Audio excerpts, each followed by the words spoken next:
नमस्कार सर्वांना. मी परत एकदा स्वागत करते सर्वांचं.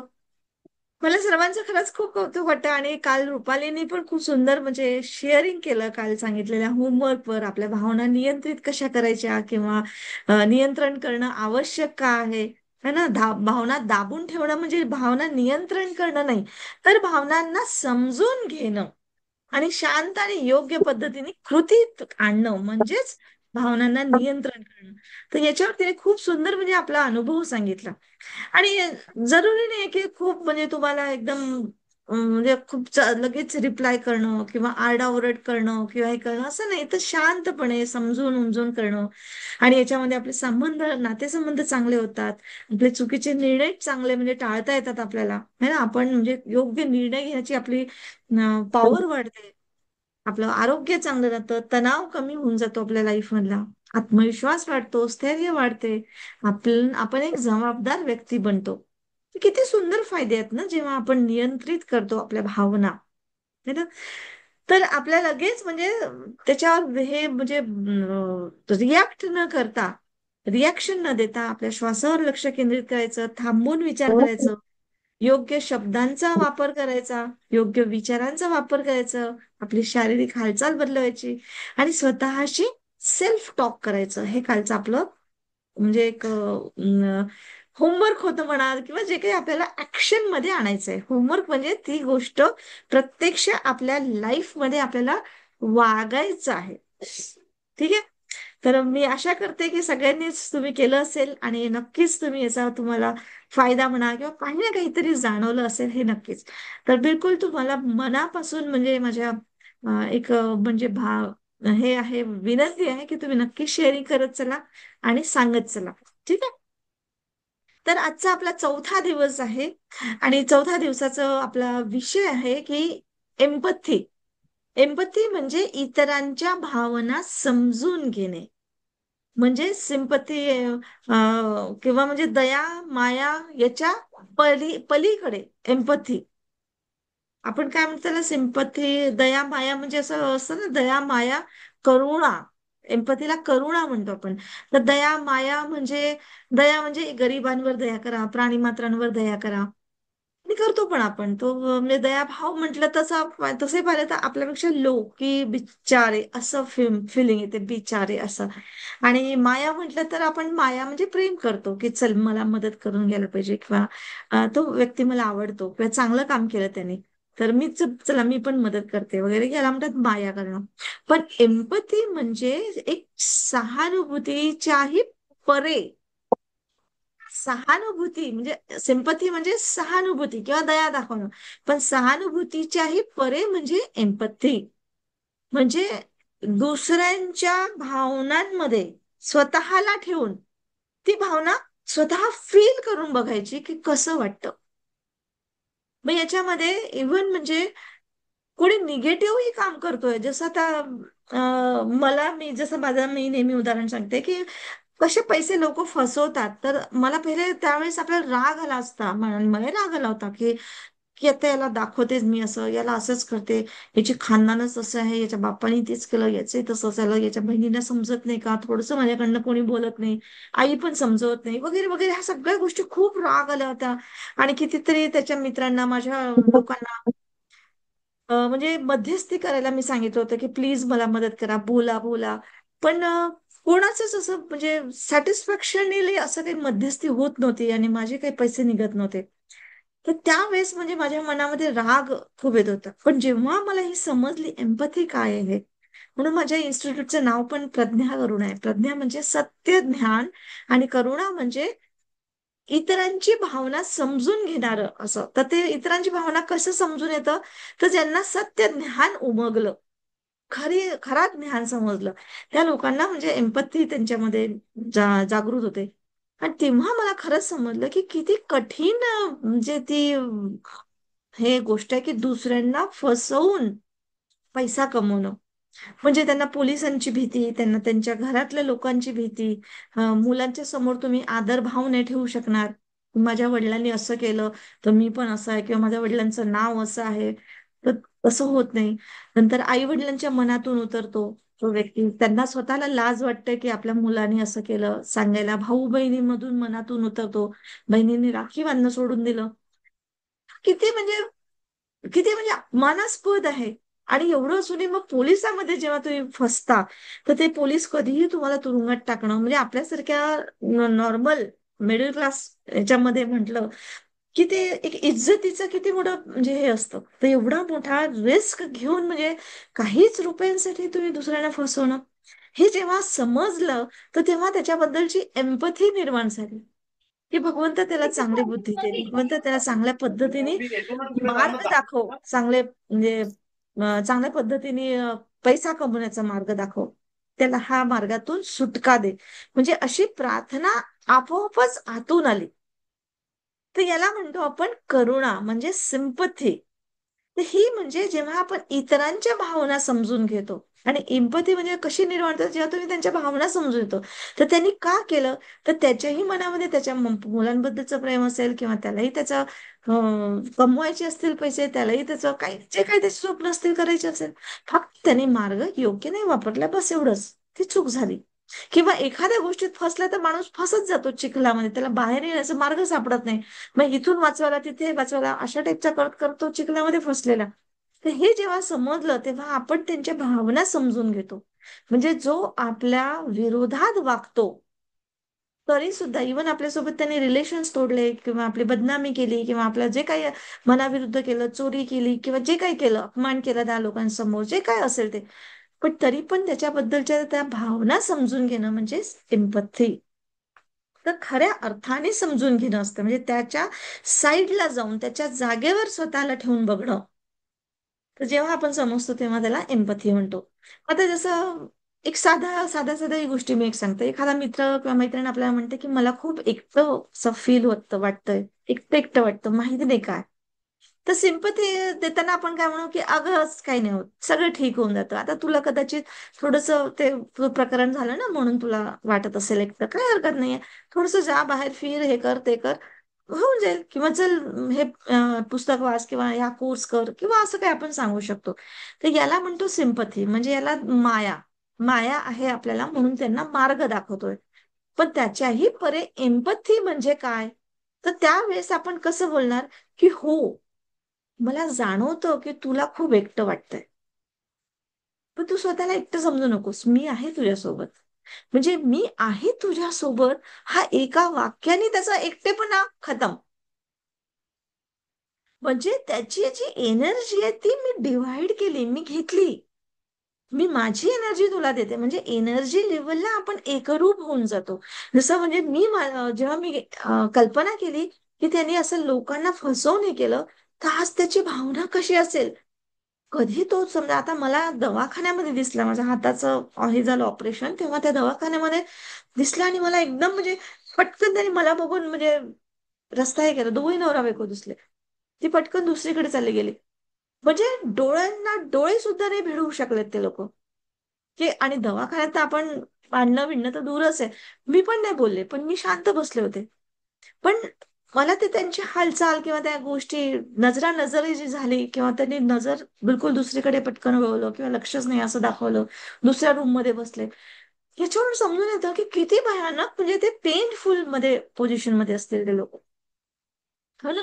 पण अशा वेळेस मी त्यांना एम्पथी नाही दाखवू शकले, कारण त्या गोष्टी समजणार नाही, कारण ते माझ्याकडे आले नाही. हा माझ्याकडे आले, किंवा मला क्षमा मागितली, किंवा काही बोलले की आम्ही तुमच्यासोबत असं केलं, की असं नाही करायला पाहिजे, किंवा जे काही, तर त्यावेळेस मग मी म्हणू शकते की हो, मला समजलं की तुम्ही काही असं केलं, तर ओके ठीक आहे, जे झालं ते झालं, मी आता तुमच्यासाठी काहीच करणार नाही.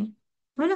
त्याच्यानंतरच जे काय आपण म्हणजे स्टेप घेतो ते ठीक आहे, की परत मी काय त्याच्यामध्ये फसणार आहे का, नाही. मला तर ते तेवढं तर शहाणपण आलं की आता आपण पैशांचे व्यवहार तसे करायचे नाही, आपण आपली जबाबदारी सांभाळायची, हे तर करणार. पण मी तर त्यांच्यावर आरोप करणं, किंवा त्यांना दोष देत बसणं, त्यांना शिव्या मारत बसणं, 10 लोकांना सांगणं, हे करणार नाही. तर मग एवढं म्हणजे त्याला म्हणजे ठीक आहे बाबा, मी सोडलं, तू तुझ्या मार्गी योग्य आहे, मी माझ्या मार्गी योग्य आहे, इथपर्यंत माझी लिमिट आहे. कारण मी पण ह्युमन बिंग आहे, मी काय देव बनलेली नाहीये, है ना.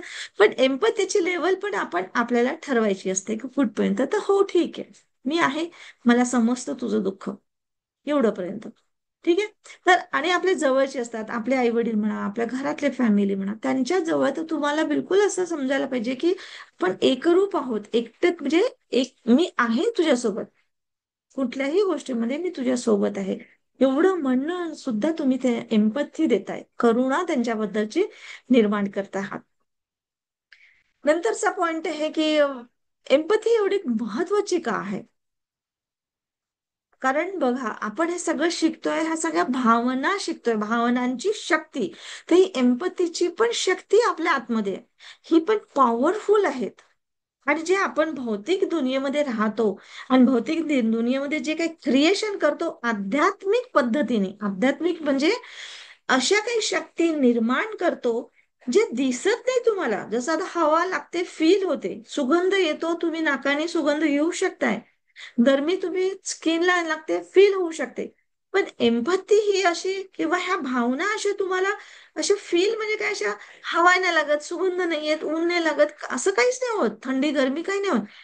आतूनच ते असं एक वेगळं होतं आणि बुजगम पण येतात तुम्हाला, आतून काटे येतात, डोळ्यातून पाणी येऊन जातं, है ना? किंवा एकदम असं असं वाटतं की त्यांना जवळ घेऊन रडावं खूप, असं किंवा असं अशा टाईपचं म्हणजे. तर ही एम्पथी आहे, ही एक भावना आहे. पण ह्या गोष्टीने आपली पॉवर वाढत असते. ह्या सगळ्या गोष्टी आपण आता शिकतोय, ह्या आपल्या आतल्या शक्ती जागृत करण्यासाठी. आणि ही पॉवर जेव्हा जागृत होते तेव्हा काय होतं, तर आपले सगळ्यात पहिले म्हणजे आपले नातेसंबंध मजबूत होतात. म्हणजे भौतिकतेमध्ये आपण जे जगतो आहे ते मजबूतीमध्ये जगतो आपण. तर सगळ्यात मेन पॉइंट म्हणजे नातेसंबंध. मग ते आपल्या जवळचे असो की दूरचे असो, मित्र परिवाराचे असो की इव्हन शत्रूचे पण. म्हणजे आपल्या याच्यामध्ये शत्रू राहतच नाही आता, निगेटिव्हिटी राहतच नाही की असं लोक असं का करत असतील, असं काय झालं असेल, मला हे आवडतच नाही, असंच नाही, असं नाही होत.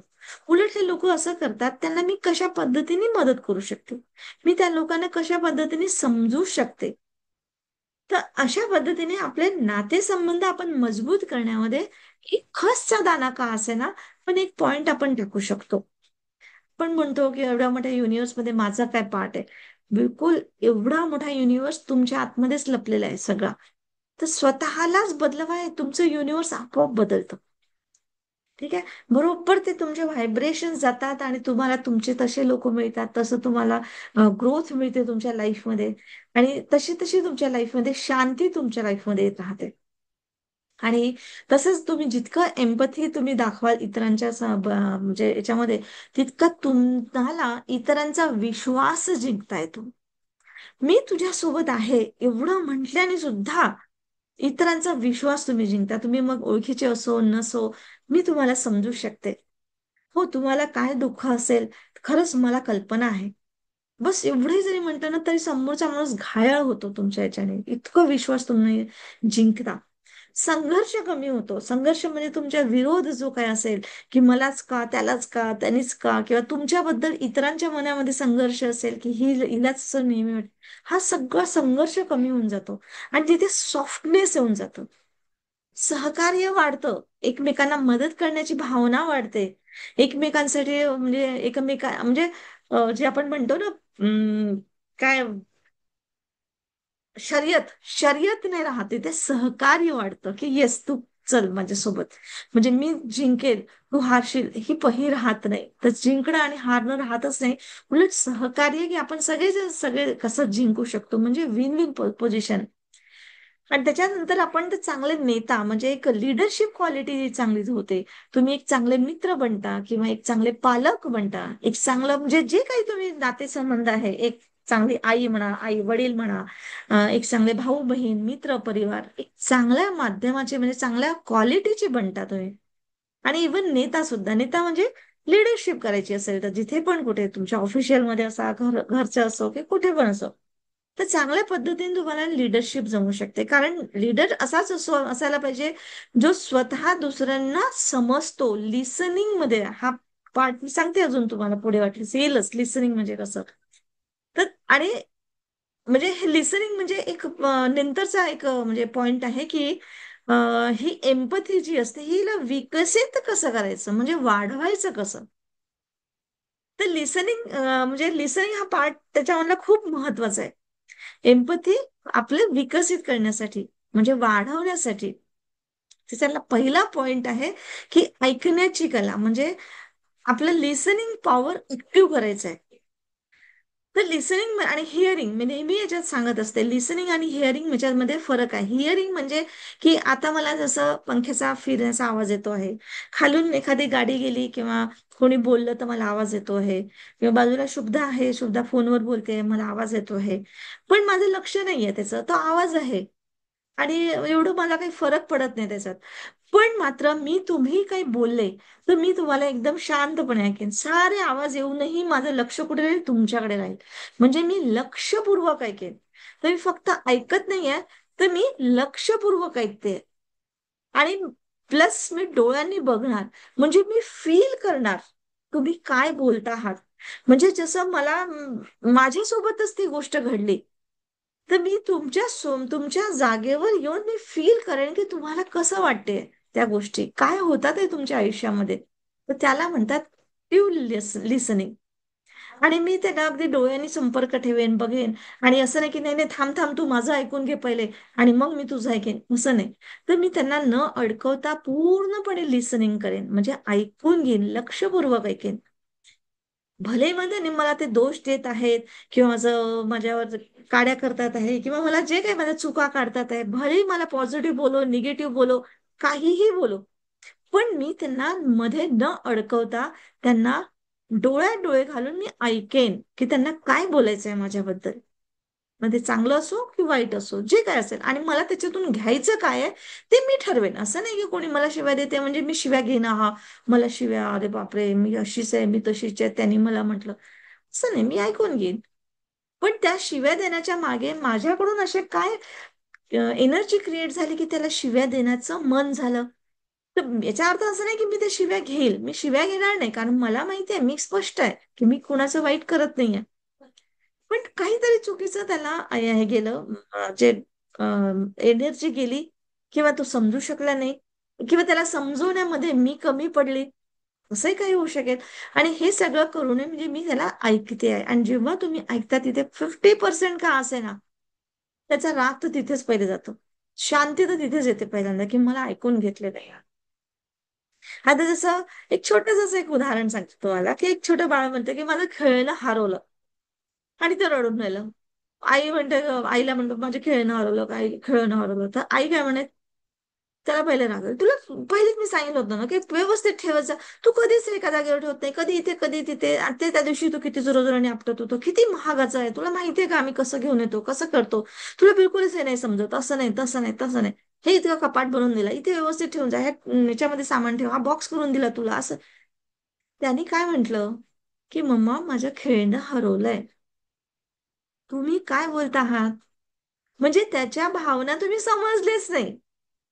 तुम्ही तुमच्या भावना त्याच्यावर रिएक्ट केलं की मी तुला किती शिस्त लावायचा प्रयत्न केला आणि किती व्यवस्थित ठेवायला सांगितलं, तुला वारंवार सांगते, तू ऐकत नाही, तू असं नाही, आणि शोध तिथेच तिथेच बघ तिथेच बघ, मला इथे दिसला होता, ते ते त्या दिवशी दिसला होता, मग त्यांच्याकडे तर नाही नेला, तिथे तर नेला. खूप खूप जबर हे असतो. पण त्यापेक्षा तिथे आपण शांतपणे त्याला प्रश्न विचारायला पाहिजे की तुला नेमकं काय वाटतं, तू त्या दिवशी खेळला होतास, मला दिसत होता, मग तू त्याच्यानंतर कुठे ठेवलंस, तुला आठवतं का, है ना. आणि ती भावना अशी क्रिएट करायची की जणू तुमचं खेळणं हरवलेलं आहे. म्हणजे जरी तो छोटा बाळ आहे, तुमच्यापेक्षा खूप नासमज आहे, पण तरी पण बघा, आणि आपण आपल्याच मुलांना, आपल्याच परिवाराला किती निगेटिव्ह पद्धतीने ग्रोथ करतोय आपण त्यांची, हे लक्षात घ्या. एक छोटंसंच उदाहरण आहे, या उदाहरणामध्ये काही नाही आणि इतकं कॉमन आहे, त्यांची कशी जडणघडण करतोय आपण. म्हणजे लिसनिंग तर आपली नाहीच आहे. आणि मग हळूहळू तो समजायला, चल बरं आपण मिळून शोधूया बरं कुठे हरवलं असेल. आणि मग त्या मुलाला पण वाटतं की हा मम्मी मला समजते, आणि मग तो पण अगदी, मम्मा मी इथे ठेवला होता, मी इथे खेळत होतो, पण मग मी इथून असं पडलं, मग असं झालं. थोडा मोठा असेल तर मम्मा तू मला त्या दिवशी सांगितलं होतं ग मला इथे ठेवायचं, पण यार मी ऐकलंच नाही, मला लक्षातच नाही, मी न कळता कळता झोपून गेलो, राहून गेलो तिथे, मग असं तसं. म्हणजे तो, तुम्ही जसं त्याला तुम्ही त्याच्या भावना समजल्या तसा तो तुमच्या भावनांमध्ये एकरूप झाला. किती सुंदर वाटतं ना हे कन्व्हर्सेशन त्या छोट्या मुलाचं आणि तुमचं. आणि त्याला इनडायरेक्टली किंवा डायरेक्टली तुमची शिकवणही मिळते लिसनिंगची. आणि मग तुम्ही आपला थोडासा वेळ काढून शोध त्याच्यासोबत, बना लहान. इथे ठेवलेलं आठवतं मला, कदाचित तू त्या दिवशी असं फेकलेलं मला आठवतं. चल मला इथे बघू, इथे दिसलं. हा, अरे हा बघ, मला तुला आवडतो नाही खेळ ना, मला पण खूप आवडतो. मग आता याला ना आपण सांभाळून ठेवत जाऊ हा. बघा, हळूहळू त्याला कसं सांभाळण्याची सवय लागते, खेळण्याची सवय लागते. म्हणजे त्याच्या भावना समजून घेण्याचा प्रयत्न करायचा आपल्याला. हे आपल्या लहान मुलांपासूनच सुरुवात करा. हीच गोष्ट मग हळूहळू आपल्या म्हणजे नवऱ्यासोबत, बायकांसोबत म्हणा, किंवा भावांसोबत, बहिणींसोबत, मित्रांसोबत, आई वडिलांसोबत, हळूहळू मोठ्या मोठ्या लोकांसोबत बघा करू. तर अशा पद्धतीने प्रश्न विचारायचा हा नेमकं पॉईंट म्हणजे नेक्स्ट पॉइंट आहे आपल्याला, की कसं त्यांच्या लिसनिंग म्हणजे त्यांना समजणं, त्यांचं ऐकणं म्हणजे काय. तर त्यांना पहिले प्रश्न, तुला नेमकं काय वाटतंय, की तुला काय वाटतं, मी काय करू शकते तुझ्यासाठी, मी काय करू तुझ्यासाठी, तुला माझ्याकडनं काय अपेक्षा आहेत. म्हणजे अशा पद्धतीने त्यांना आपण त्यांच्या सोबत आपण आहोत हे त्यांना जाणीवपूर्वक सांगायचं आहे आपल्याला. नंतरचा पॉइंट आपण निरीक्षण करणं, की कधी कधी काही लोक बोलत नाही पण त्यांचा चेहरा किंवा आवाज किंवा त्यांचं शारीरिक हालचाल किंवा भावना असं सांगतात, है ना. म्हणजे लिसनिंग, आपल्याला त्या लिसनिंग म्हणजे फक्त आवाज ऐकणं म्हणजे आपण लिसनिंग करतो असं नाही. तर त्यांच्या चेहऱ्यावरून पण आपल्याला म्हणजे लक्षात आलं पाहिजे की हा जा उदास आहे, किंवा याच्यासोबत काहीतरी घडलेलं असेल, किंवा त्यांचा आवाजच कोणी आपण प्रश्न विचारतो, काय रे असं झालं होतं का तसं, नाही, ठीक आहे. म्हणजे याच्यावरूनही आपल्याला समजतं. किंवा मग टीव्ही फोनायला लक्षच देत नाही आणि तुमच्याकडे, की अरे मी काय विचारते, मी सांगतोय का. हा ठीक आहे, ओके, हा आणून घेईल, करून घेईल, लक्ष देतं टीव्हीकडे. पण म्हणजे याच्यावरून समजतं की तो तुमच्याशी, तुम्हाला काय बोलावंसं वाटतं त्याला, की नाही बोलावंसं वाटत, किंवा किती इंटरेस्ट आहे, किती इंटरेस्ट नाही आहे. म्हणजे ह्या गोष्टीमुळे आपल्याला त्यांच्या न बोललेल्या भावना सुद्धा ओळखता आल्या पाहिजे. ह्या गोष्टीसाठी आपल्यालाच निरीक्षण करणं आहे. आपण नेमकं काय करतो इथे, उलट वाटतो बघ, इतकं सगळं यांच्यासाठी करा, पण यांना जरा सुद्धा आपली कदर नाहीये. टीव्ही बघता बघता सुद्धा हा आपल्याकडे लक्ष देत नाहीये, किंवा असं नाहीये तसं नाही. पण हे एका दिवसाने नाही झालेलं आहे, हे लक्षात घ्या. याच्यासाठी आपल्याला स्वतःला पण खूप पेशन्सची गरज आहे. खूप स्वतःला लिसनिंग इतकं साधं सोपं सरळ नाहीये बरं का. आणि आज मी सांगितलं आणि तुम्ही उद्या ऐकलं असं पण होणार नाहीये. खूप म्हणजे काय म्हणतात, झापडा पडतात आपल्याच आपल्यावर. तेव्हा कुठे त्या जागृत होतात हळू. पण ही शक्ती इतकी कठोर सण म्हणजे जे म्हणतो ना आपण, साधू संत हिमालयात गेले, तपश्चर्या केलं वगैरे. तर तपश्चर्या म्हणजे हीच तपश्चर्या आहे. त्याच्यासाठी आपल्याला हिमालयात जायची गरज आहे. आपल्या घरामध्येच आपले लोक जेव्हा ऐकत नाही, किंवा जे असं वेगळ्या भावनेने सांगतात आणि आपण त्यांच्या भावना ओळखून म्हणजे लिसनिंग करतो, ती म्हणजे तपश्चर्या आहे. कारण तुम्ही जो प्रश्न विचारता ना मला, की आपण तर करतो मॅम, पण ते समोरचा व्यक्ती असा करतो, मग तसं करतो, तर मग आपण काय करायचं, मग आपण असं नाही केलं पाहिजे का, मग आपण एकदमच नाही बोललं पाहिजे का. तर हा प्रश्न तुमचा आहे, की तुम्ही बोललं पाहिजे नाही बोललं पाहिजे. तुम्ही बोलले, तुरंत उत्तर दिले किंवा दोन लावून दिले, तर तुम्ही तुमची तपश्चर्या गेली कामातून. म्हणजे मग परत तपश्चर्या चालू करेल, नाही नाही, आता नेक्स्ट टाइम नाही मी असं करणार. तसं किती वेळ, जोपर्यंत तुम्ही शिकत नाही तोपर्यंत. तर मीच करायचं का, तर हो मीच करायचं. कारण प्रत्येकांना आपलं जीवन घडवण्याची म्हणजे त्या निसर्गाने किमया दिलेली आहे. तुम्ही दुसऱ्यांचं जीवन घडवू शकत नाही. अंडरलाईन करा. मी नेहमी सांगते हे वाक्य. आणि मी तुम्हाला समजवते आहे किंवा शिकवते आहे का, तर तुम्ही ऐकून राहिलेत म्हणून. नाहीतर माझी काही मजाल की मी तुम्हाला शिकवू शकेन, हो की नाही. तर त्यामुळे कोणीच अशी मजाल करू शकत नाही. कोणी आपणही आपल्या छोट्याशा बाळाला सुद्धा मजाल नाही करू शकत त्याला शिकवण्याची. तर माणूस शिकत नाही, तर हा अनुकरण करत असतो, निरीक्षण करत असतो. तर ते आपल्याला शिकायचंय. ठीक आहे. तर निरीक्षण आपण करायचं, त्याच्यावर न बोललेल्या भावना आपल्याला ओळखता आल्या पाहिजे. आणि ओळखता येतात. कोणी नाही बोलत काही काही लोक, तरी सुद्धा तो काय परिस्थितीमध्ये असेल, काय विचार करत असेल किंवा काय त्याचं कसं जडणघडण झाली असेल, हे सुद्धा तुम्हाला लिसनिंग म्हणजे मध्ये येतं. तर याची सोपं म्हणजे पद्धत एकच आहे की स्वतःला त्याच्या जागी ठेवलं. आता नेमकं आपण काही गोष्ट सांगताना हे करतो, स्वतःला त्याच्या जागी ठेवतो. पण कसं, आपल्याला एखादी गोष्ट पटली नाही, तर मग तिथे दुसऱ्यांजवळ सांगताना, मी असते तर मी तर बिलकुल नाही असं केलं असतं बाबा. काहीचा काही तो वागतो माणूस. असं नाही वागायला पाहिजे ना. असं बोलतो आपण, म्हणजे त्यावेळेस वागायला नाही पाहिजे म्हणून त्या जागी आपण स्वतःला ठेवतो आणि सांगतो. पण ऍक्च्युली जिथे निगेटिव्ह परिस्थिती आली किंवा त्या व्यक्तीचं समोरचं गोष्ट आपल्याला समजून घ्यायचं आहे पूर्ण, तर त्या परिस्थितीत आपण असतो तर काय केलं असतं किंवा कसं वाटलं असतं आपल्याला, हे समजून घेणं खूप गरजेचं आहे. कारण जसं मी जेव्हा मदतीला जात होते दुसऱ्यांकडे, माझ्या इतर नातेवाईकांकडे, तर मला ते सगळं म्हणजे उलट ऐकावं होतं की तुला काय भेटत होतं, इतकं पैसे कोणी सहजच देतं का असं, कुछ तो मिळता हो. तर त्यावेळेस म्हणजे इतकं भयंकर म्हणजे असं वाईट वाटत होतं की अरे यार, आणि परत त्याच गोष्टीपासून वाचण्यासाठी म्हणून मी केलं होतं की चला नातं चांगलं आहे. मामी म्हणते म्हणजे आईच्या जागेवर आहे, वयाने लहान आहे, माझी मुलं दादा म्हणतात. सख्खं नातं होतं, असंही नाही मानलेलं किंवा शेजारी पाजारचं किंवा म्हटलेलं असं पण नव्हतं. किंवा त्याच्या बॅकग्राऊंडमध्ये माझी नणद होती जी मला माझ्या आईसारखी वाटायची, माझ्या आईची मैत्रीण होती, आईच्या वयाची होती माझी नणद, इतकी मोठी होती. तर मला ती आईसारखी वाटायची, त्याच्या बहिणी म्हणजे मला माझ्या मैत्रिणीसारख्या वाटायच्या. म्हणजे हे सगळं फॅमिली अशी इतकी सुंदर होती की तिथे हा असला कोणी आपल्यावर हे करणं, आरोप करणं म्हणजे मूर्ख बनवतात, पण ते पण येत होतं. तर पण अशा वेळेस म्हणजे काय, हे लोक काय करतात, आपल्याला स्वतःला त्या परिस्थितीमध्ये ठेवत नाही आणि दुसऱ्यांवर बोट उचलतात. पण आता आपल्याला जर शिकायचं आहे, तर आपल्याला हेच करायचं आहे की त्या परिस्थितीमध्ये आपण असतो तर आपल्याला कसं वाटलं असतं. आणि हे जेव्हा आपण स्वतःला जेव्हा विचारतो आणि ज्या भावना आतून येतात, ती खरी एम्पथी असते. आणि तीच एम्पथी आपल्याला जे जागृत करायची आहे, ही खूप पॉवरफुल एनर्जी आहे बरं. म्हणजे जशी मी एम्पथी माझी जागृत केली, की बापरे किती कठीण परिस्थितीमध्ये जाऊन त्यांनी पैसा कमवलाच म्हणेल मी. मी त्यांनी फसवला हा शब्द नाही वापरत, पण आता तुम्हाला स्टोरीज म्हणून सांगते म्हणून मला ते शब्द वापरावे लागतात, पण ते मला कुठेतरी भिनत नाही ते आता, म्हणजे टच नाही करत ते. जसं आपण गोष्टीला सांगतो ना गोष्टी, तशा मी गोष्टीच्या रूपाने तुम्हाला सांगते. ते माझी का सांगते, तर लँडमार्क मध्ये आम्हाला सांगितलं की आपण कनेक्टेड जास्त फील करतो. म्हणजे ते, आणि ते सच्चाई असते, भोगलेली गोष्ट असते, म्हणजे स्टोरी वाचलेल्या नसतात, है ना.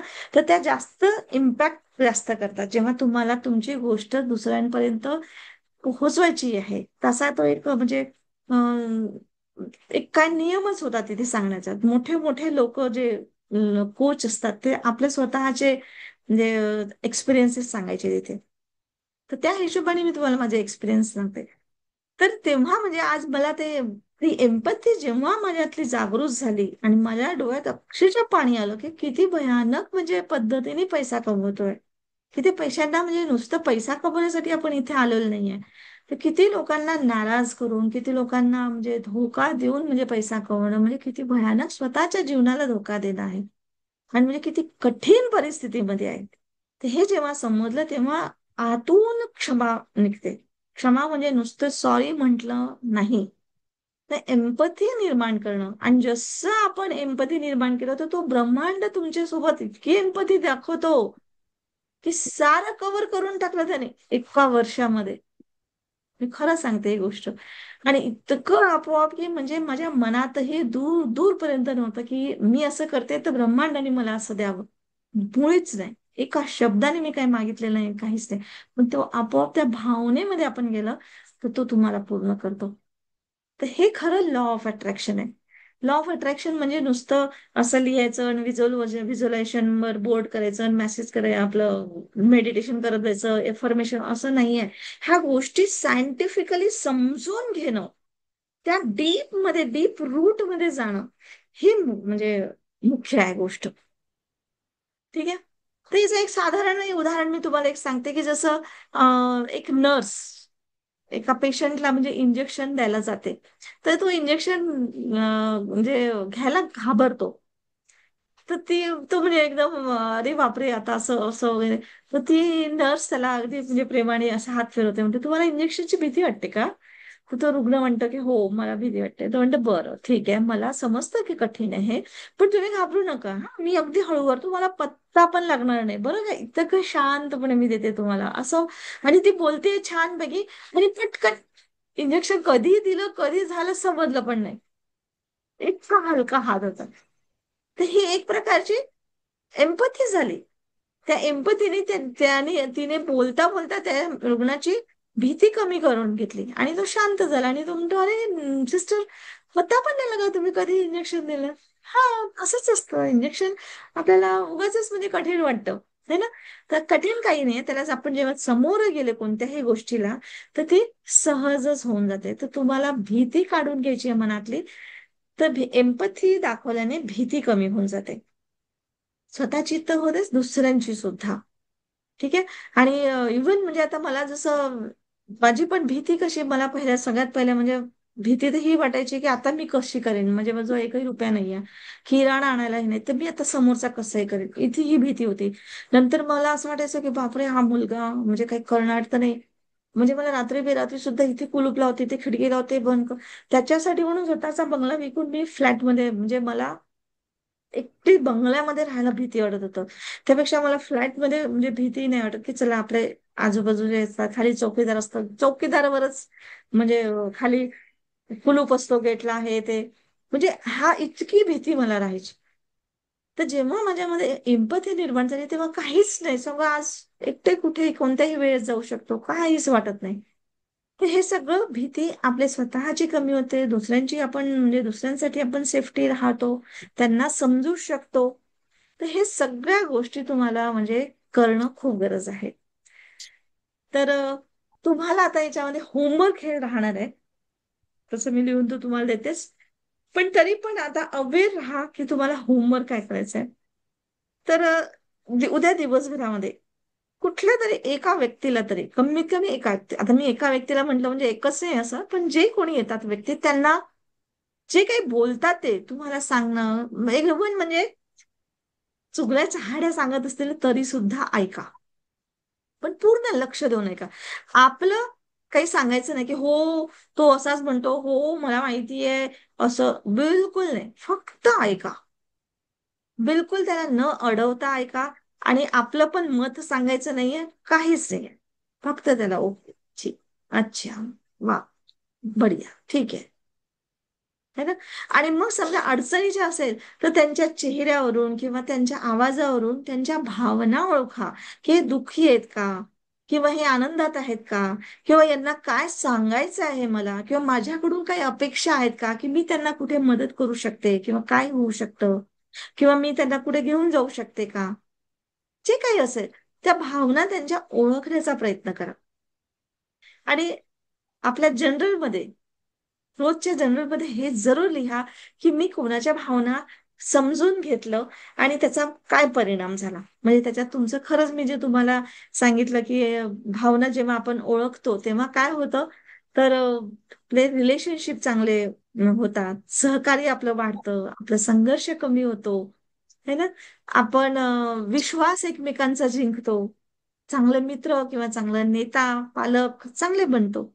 मग त्याच्यात तुम्ही छोट्याशा बाळाचं का असे ना, पण ऐकून घ्या. आपलं काहीच सांगायचं नाही, बोलायचं नाही, फक्त एवढं समजा की मी तुला समजते. त्यांच्या भावनामध्ये स्वतःला ठेवून बघा. याला म्हणतात खऱ्या अर्थाने समजणं, म्हणजे एम्पथी. ठीक आहे. ते हे करून बघा तुम्ही, आणि तुम्हाला बघा किती छान वाटेल, आणि किती म्हणजे असं शांत, आणि नो कंप्लेंट, नो ब्लेमिंग, काहीच नाही, काहीच नाही, फक्त एवढंच बोलायचं की हो मी तुझ्या सोबत आहे. ठीक आहे. तर करून बघाल, कराल नक्की. येस. कोण कोण करणार? करणार सगळे ना? येस. तर नक्की करा, आणि उद्या शेअर करा. तर चला, आज आता आपण एक Satish Ingole sir, yes sir, बिलकुल. तर चला आज आपण हे करूया. आजचं मेडिटेशन घेऊया.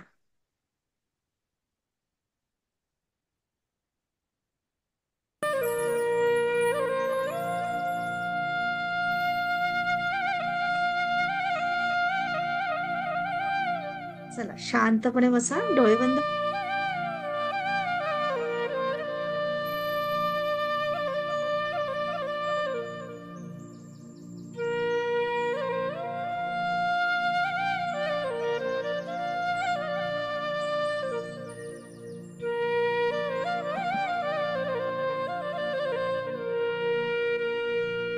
श्वास, लंबा गहरा श्वास घ्या,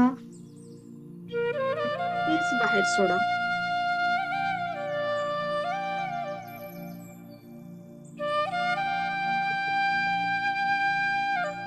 परत आत एकदा श्वास घ्या.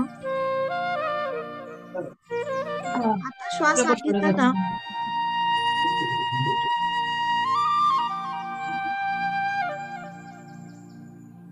आता श्वास आत घेताना प्रकाश आतमध्ये येतो आहे आणि श्वास सोडताना आतमधला अंधार जो काही असेल तो निघून जातो आहे.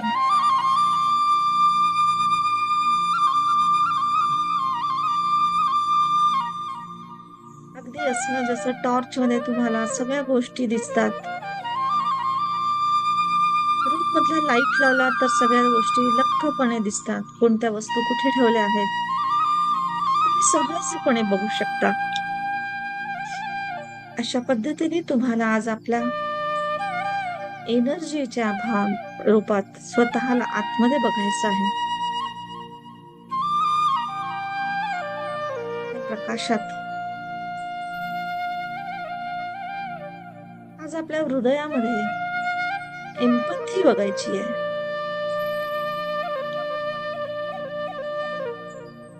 एम्पथी म्हणजे लिसनिंग, ऍक्टिव्ह लिसनिंग.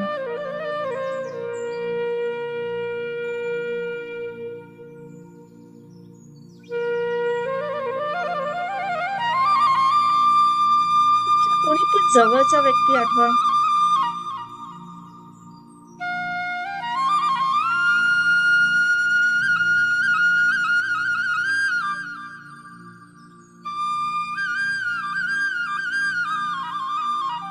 काहीतरी तुम्हाला तो सांगण्याचा प्रयत्न करतो आहे. नवरा, बायको, आई, वडील, जे काही असेल ते.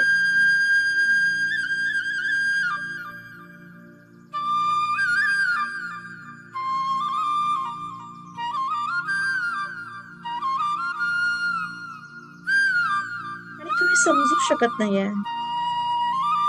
आणि न समजता वादविवाद होतात, भांडणं होतात, तू मी येतं.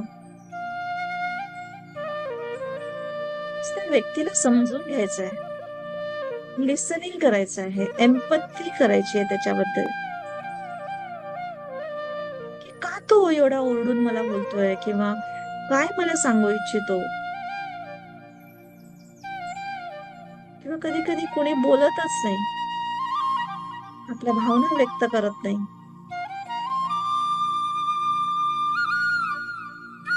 काय भावना तो अनुभवत असेल.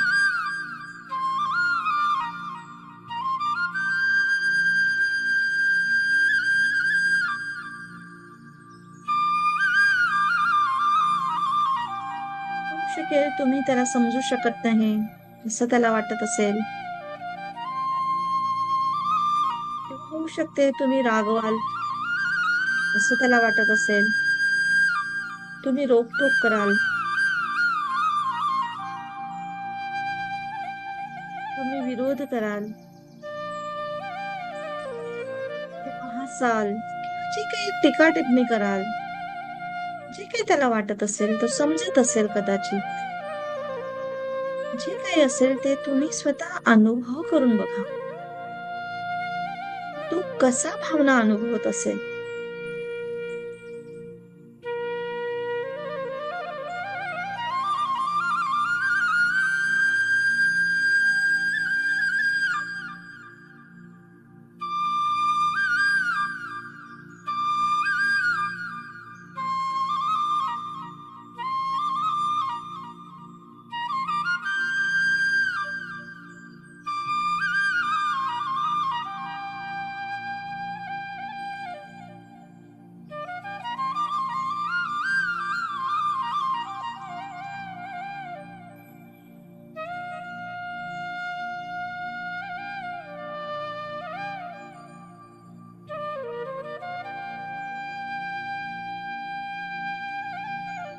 इथे तुमच्यासमोर बसलेला आहे आणि काही सांगायचा प्रयत्न करतोय आणि तुम्ही पूर्ण लक्षपूर्वक पूर्णपणे लक्ष देऊन ऐका.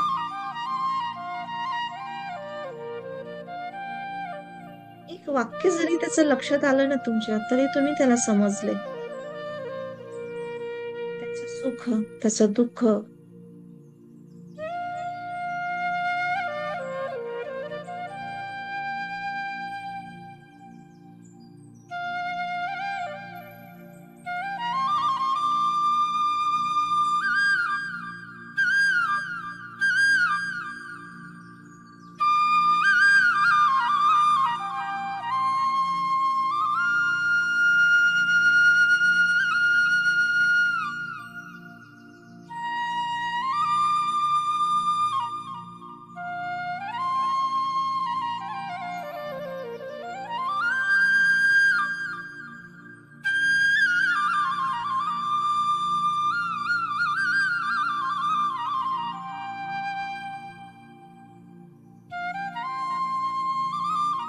म्हणा, म्हणा, मी तुझ्या भावनांना समजते. मी तुझ्या सोबत आहे.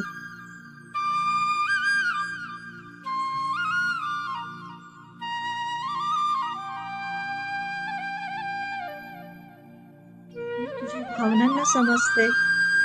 मी तुझ्या सोबत आहे.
एम्पथी खूप महत्वाची भावना आहे. एम्पथी आपल्यामध्ये जागृत झाली तर आपले नातेसंबंध मजबूत होतात. इतरांचा विश्वास आपल्याला जिंकता येतो. संघर्ष कमी होतो. सहकार्य वाढतं.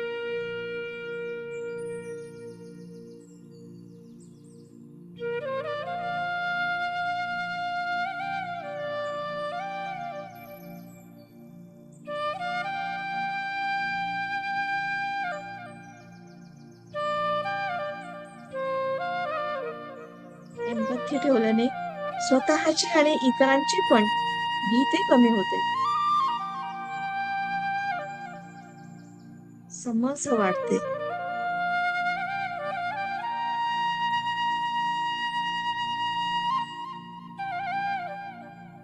इतरांच्या भावना समजता समजता आपल्याही भावना समजू शकतो आणि आपल्याही भावना इतरांपर्यंत सहज पसरतात, सहज पोहोचतात. आणि हीच खरी पद्धत आहे.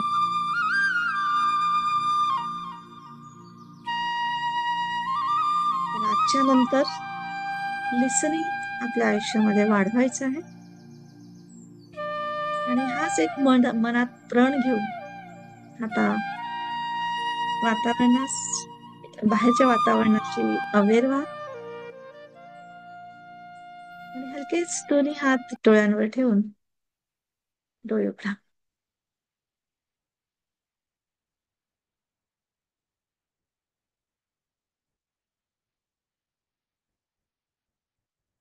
Yes. Thank you. Thank you. Thank you very much. ही प्रॅक्टिस अशी रोज करत चला. ठीक आहे.